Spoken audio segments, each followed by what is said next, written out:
नमस्कार दोस्तों, ज्ञान होना चाहिए चैनल पर आप सुन रहे हैं जैस्मिन की मधुरमयी आवाज में मुंशी प्रेमचंद की कहानी प्रतिशोध।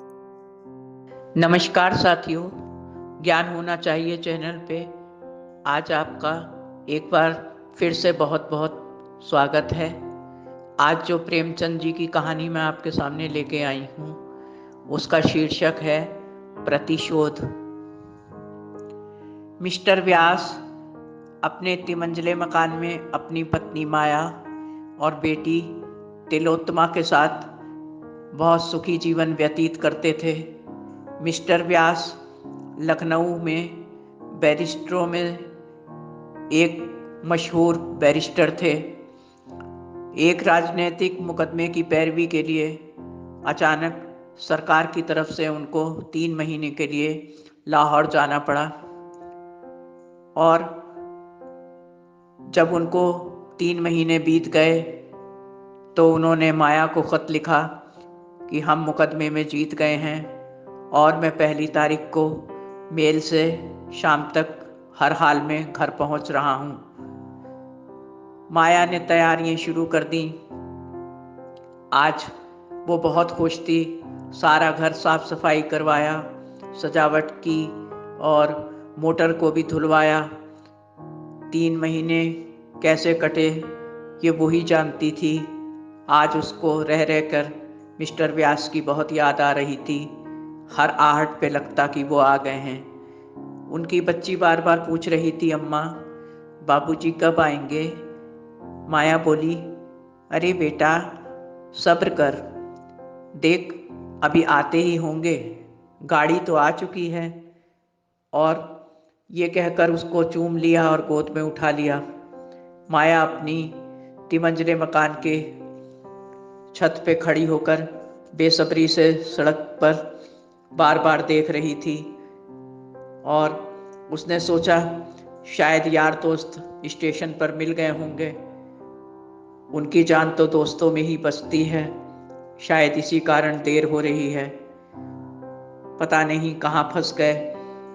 अब इंतज़ार गुस्से में बदलने लगा क्योंकि देर काफ़ी हो चुकी थी। सोचने लगी, आने दो जनाब को, मैं बात ना करूँगी। गुस्से में मुझे जला रहे हैं ना, मैं भी अब बेरुखी दिखाऊंगी, देखना कैसा तड़पाऊंगी।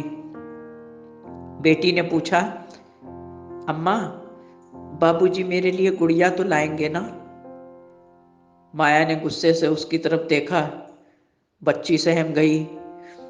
उसी समय अचानक छत पर आकर नौकर ने माया को एक तार दिया और बोला, बहू जी लाहौर से ये तार आया है आपके लिए। और वो चला गया। माया ने उत्सुकता से लिफाफा लिया और उसको खोल के देखा तो वो समझी कि शायद उन्हें आने में देर होगी, इसीलिए ये तार भेजा होगा। लेकिन जब उन्होंने खोल कर पढ़ा तो उसके हाथ से वो कागज जमीन पर गिर पड़ा। थर थर कांपने लगी, बेहोशी सी छाने लगी। उसका मजमून इस प्रकार था कि मिस्टर व्यास का आज 10 बजे रात को किसी बदमाश ने कत्ल कर दिया है। वो सन्न सी रह गई और बेटी को सीने से लगाकर जार जार रोने लगी। 3 महीने बीत चुके थे। खुफिया विभाग को भी अभी तक कातिल का कोई सुराग न मिला था। कातिल की गिरफ्तारी के लिए सरकार ने 20,000 रुपए का इनाम भी रख दिया था, लेकिन कोई नतीजा न निकल रहा था। माया की बेकरारी बढ़ती जा रही थी, आंखों में खून उतरा हुआ था और वो जो बेवा की जिंदगी बिता रही थी उसके दिल में प्रतिशोध की आग भड़क रही थी। उसने सोचा सरकार और पुलिस तो कुछ कर नहीं पा रही है, अब अपने पति की हत्या का प्रतिशोध मुझे खुद ही लेना होगा। उसके जीवन की अब सिर्फ एक ही ये अभिलाषा रह गई थी, जिसने मेरे पति का खून किया है उससे बदला जरूर लूंगी, चाहे कुछ भी हो जाए मैं उसका सर्वनाश करके ही रहूंगी। मिस्टर व्यास जब जीवित थे तो उन्हें प्रेत विद्या में महारत हासिल था। ये बात सिर्फ वो और माया जानते थे। उनकी संगति में माया को भी इस विद्या का काफ़ी ज्ञान हो चुका था। उस वक्त दोस्तों, आप सुन रहे हैं ज्ञान होना चाहिए चैनल पर जैस्मिन की जुबानी मुंशी प्रेमचंद की कहानी प्रतिशोध। ये विद्या सिर्फ एक मनोरंजन का साधन थी। यदा कदा वो किसी आत्मा को बुलाते और बातचीत करते, पर अब यही विद्या माया के लिए संबल का विषय बनी। अब वो सोचने लगी कि किसी को उनके हत्यारे का कोई सुराग नहीं, अब मेरे पास यही रास्ता बचा है। अब वो अपनी बेटी तिलोत्तमा पर रोज रात को इस विद्या का अमल करती और अपने पति की आत्मा को बेटी पर उतार कर कातिल का नाम पता जानना चाहती थी, लेकिन अभी तक वो सफल ना हुई थी। एक रात की बात है, वो एकाग्रचित होकर तिलोत्तमा के साथ 10 बजे रात के करीब कमरे में अंधेरा करके इसी विद्या पे अमल कर रही थी और बहुत व्यस्त थी। यकायक उसे महसूस हुआ कि कमरे में कुछ रोशनी फैल गई है और उन दोनों के अलावा भी कमरे में कोई तीसरा मौजूद है। दीपक की रोशनी में उसने उस परछाई से पूछा, आप कौन हो? यहाँ क्यों आए हो? परछाई ने जवाब दिया, मुझे पहचानती नहीं हो? अरे मैं तुम्हारा पति मनमोहन दास व्यास हूँ। माया की आंखों में चमक आ गई। वो आतुर होके बोली, मैंने आपको आपके कातिल का पता, नाम, मोहल्ला ये सब पूछने के लिए बुलाया है। मुझे बताएं कि आपकी हत्या किसने की है? मिस्टर व्यास की आत्मा ने जवाब दिया, मेरे हत्यारे का नाम ईश्वर दास है। वो शाहजहानपुर का निवासी है। माया ने मोहल्ला, नाम, पता, मकान नंबर, शक्ल सूरत सब विस्तार पूर्वक पूछा और एक कागज में नोट कर लिया। उसी रात को माया ने शाहजहानपुर जाने का संकल्प लिया। माया तैयारियों में लग गई और उसने तिलोत्तमा को अपने साथ लेकर स्टेशन की तरफ प्रस्थान किया। रात का वक्त था। पंजाब मेल तेजी से अंधकार को चीरती हुई गंतव्य की तरफ दौड़ी चली जा रही थी। माया एक सेकंड क्लास डिब्बे में बैठी सोच रही थी, शाहजहानपुर में कहाँ ठहरेंगे, कैसे उस आदमी को पहचानेंगे और मोहल्ले को कैसे ढूंढेंगे। यही सब उधेड़बुन में उसका दिमाग था। तिलोत्तमा उसकी बगल में लेटी सो रही थी गहरी नींद में, और सामने बर्थ पर कोई आदमी लिहाफ ओढ़कर गहरी नींद में लिप्त था।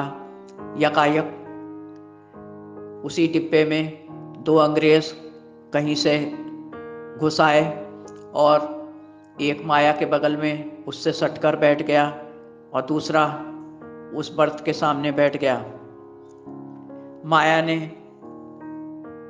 उसकी बदतमीजी देखी तो उठकर दूसरी बर्थ पे जाने का साहस किया, तो उस अंग्रेज ने माया का हाथ पकड़ लिया।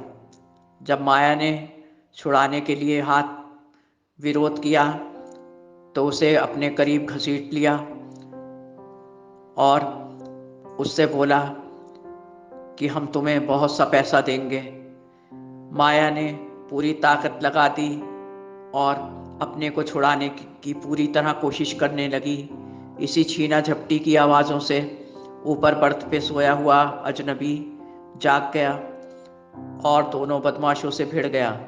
पहले घूंसे, थप्पड़ ये सब दांव चले। बाद में उस अजनबी ने अपने सामान में से छुरा निकाल लिया। जब उसने छुरा निकाला तो दोनों अंग्रेज़ों ने अपनी राइफलें निकाल ली। ये सब देखकर माया थर-थर कांपने लगी और किसी अनहोनी की आशंका से उसने इमरजेंसी की चेन को खींच दिया।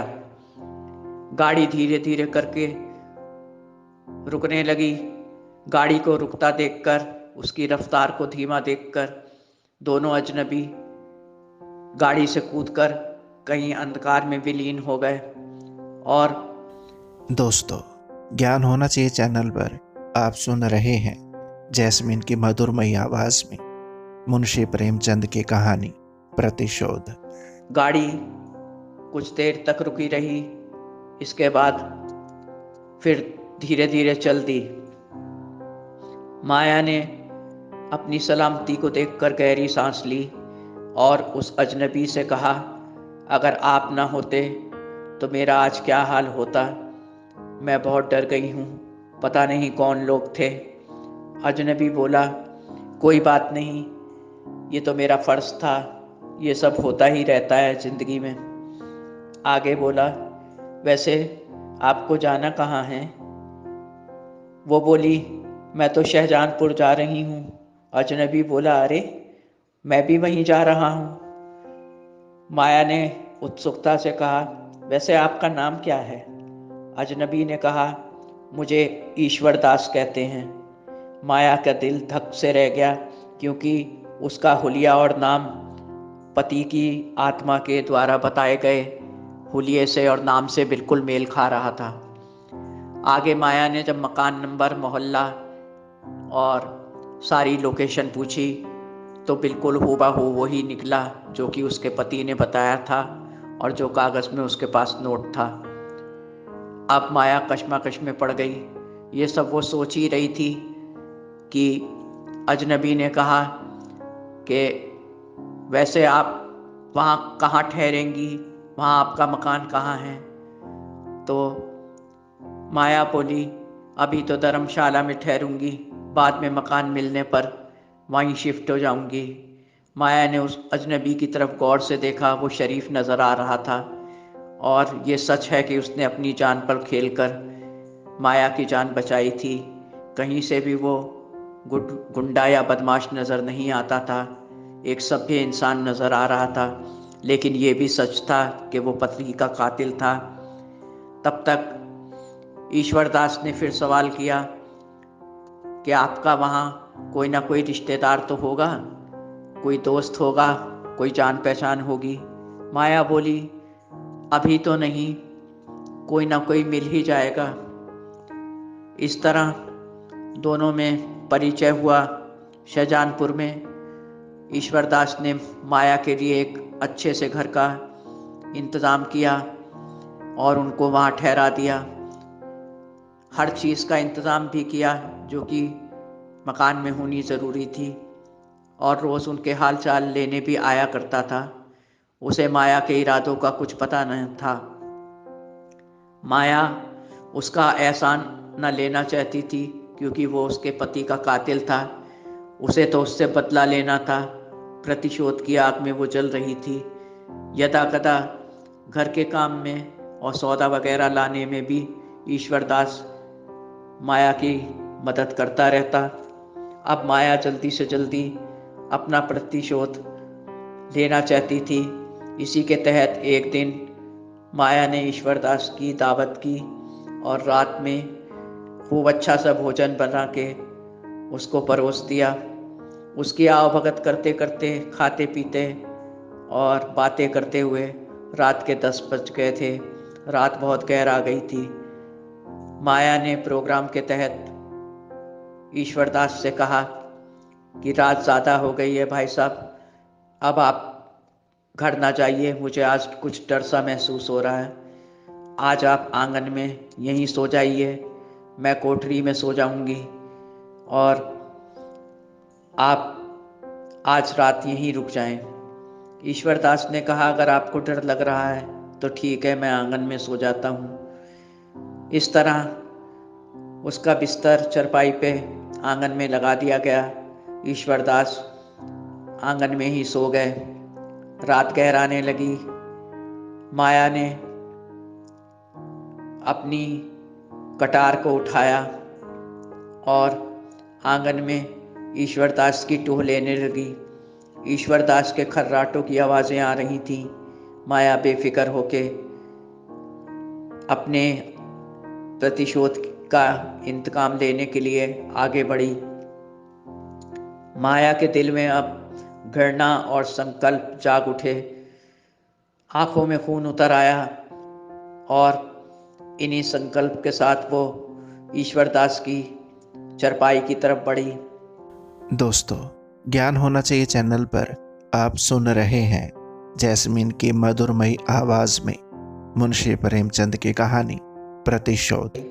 वैसे ही कुछ आहट से ईश्वरदास जाग गए और उठकर बैठ गए। उन्होंने मध्यम रोशनी में देखा कि माया प्रलय की मूर्ति नजर आ रही थी और उसके हाथ में तलवार देखकर और अपने ऊपर हमला करने के भाव को देखकर वो विस्मय से बोले, हुआ बहन, ये कटार क्यों? क्या तुम मुझे मारना चाहती हो? माया बोली, मुझे तुम्हारा खून करना है। आज तुम मेरे हाथ से कभी नहीं बच सकते। तुम जाग गए हो तो क्या हुआ, लेकिन मुझे अपना प्रतिशोध लेना है। तुम मेरे पति के कातिल हो। तुम्हें याद है लाहौर में मिस्टर व्यास का खून तुम करके फरार हो गए थे। तुम सोचते थे कि तुम पकड़े ना जाओगे। पुलिस ने और प्रशासन ने, सरकार ने तुमको ना पकड़ा हो, लेकिन मैं तुम्हें पहचान गई हूँ। तुम ही मेरे पति के कातिल हो। तुम्हारी वजह से मैं आज बदनसीब बेवा की जिंदगी जी रही हूँ। ईश्वरदास ने माया की तरफ याचना भरी नजरों से देखकर कहा, बहन, अगर तुम मेरा खून करके मुझे गलत समझती हो तो आज मैं अपनी गर्दन तुम्हारे सामने झुका देता हूँ। लो, मेरा खून कर दो। बेशक तुम मुझे मार सकती हो, लेकिन मैं तुम्हारे पति मिस्टर व्यास का खून नहीं करना चाहता था, पर मैं मजबूर हो गया था। माया ने आश्चर्य से ईश्वरदास की तरफ देखा और जिज्ञासा से पूछा, ऐसी कौन सी मजबूरी थी कि आपको मेरे पति का खून करना पड़ा? ईश्वरदास गंभीरता से बोले, उदासी भरे स्वर में, कि लाहौर में राजनीतिक मुकदमों में और भी बहुत से मुकदमों में अपनी पहुंच ऊंची होने के कारण और गलत पैरवी से आपके पति ने जिस बेरहमी और बेदर्दी से बेकस और बेगुनाहों को तबाह किया है, सबके घर के चिराग बुझाए हैं, सबको बेगुनाहों को सजा दिलवाई है। कितने ही लोगों की बद्दुआएं आपके पति के साथ हैं, कितने ही बेमौत मरे हैं, कितने आज तक सजा काट रहे हैं। ये सब मेरी बर्दाश्त के बाहर था। बच्चा बच्चा उनको बाहर कोसता है, गालियां देता है। उन्होंने कई माँओं की कोख खाली कर दी है और ये सब देखकर मेरा दिल दहल जाता था। जब भी मैं उन्हें देखता तो घृणा से मेरा दिल उनके प्रति बहुत ही बुरे विचारों से भर जाता। फिर मैं सहन ना पाया। इन्होंने लाहौर का मुकदमा भी अपनी कूटनीति से जीत लिया, जबकि इंसाफ दूसरे के पक्ष में था। ये सब देखकर मुझसे सहन ना हुआ और मैंने उनका खून कर दिया, जो कि मैं करना नहीं चाहता था। अब आप ये ना समझिए कि मैं खुद को बचाने के लिए ये सब बातें आपसे कह रहा हूँ। मेरी गर्दन आपके सामने है। अगर आप सोचती हैं कि मैंने अनुचित किया तो आप अपनी तलवार से मेरी गर्दन को काट दीजिए। ना मैं चिल्लाऊंगा, ना उफ करूंगा। माया की आंखों से आंसू बहने लगे। तलवार हाथ से छूटकर नीचे गिर गई और बहुत संताप से बोली, मुझे अपने पति की इन हरकतों का जरा सा भी आभास न था। मुकदमे में वो कैसे क्या करते हैं, इससे भी मैं अनजान थी। मेरे पति इतने निर्दयी और दुष्ट होंगे, ये मैंने ख्वाबों में भी ना सोचा था। मैं उनका खून आपको माफ़ करती हूँ। मुझे माफ़ कर दीजिए। मेरे दिल में आपके लिए ये ख्याल आया, पर मैं सत्य से अनभिज्ञ थी और मेहरबानी से मुझे उन घरों का पता बता दीजिए जिनको मेरे पति ने बर्बाद किया। मैं उनके लिए थोड़ा बहुत कुछ कर सकूं तो ये मेरा सौभाग्य होगा। ईश्वर चंद बोले, इसकी कोई ज़रूरत नहीं है बहन, क्योंकि अनगिनत लोग उनकी इस जाति का शिकार हो चुके हैं। पर अब बाकी लोग जो बच चुके हैं वो उनकी जाति से हमेशा के लिए आज़ाद हो गए हैं। दोस्तों, ज्ञान होना चाहिए चैनल पर आप सुन रहे हैं जैस्मिन की जुबानी मुंशी प्रेमचंद की कहानी प्रतिशोध। यही हमारे लिए बहुत है। साथियों, इस कहानी का एक पहलू बहुत मार्मिक है कि कभी कभी इंसान से वो गुनाह हो जाता है जिसके लिए वो कभी सोचता नहीं है और हालात इतना मजबूर कर देते हैं। इसलिए किसी भी इंसान को अपनी किसी काबिलियत का दुरुपयोग नहीं करना चाहिए। अपनी काबिलियत से सबको फ़ायदा पहुंचाना चाहिए और इंसाफ की और सत्य की बात करनी चाहिए। देर से ही सही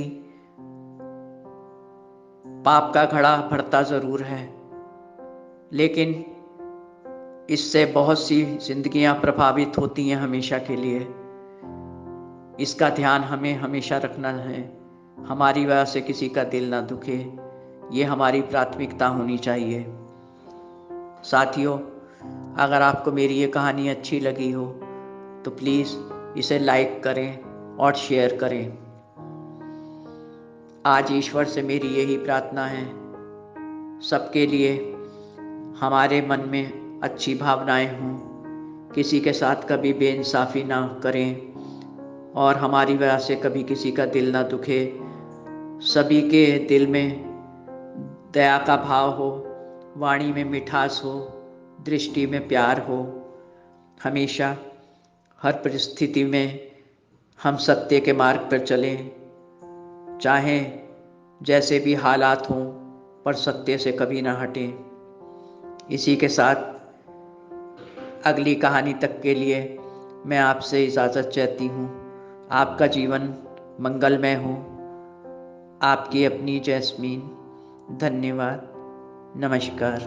आप सुन रहे थे जैस्मिन की जुबानी मुंशी प्रेमचंद की कहानी प्रतिशोध।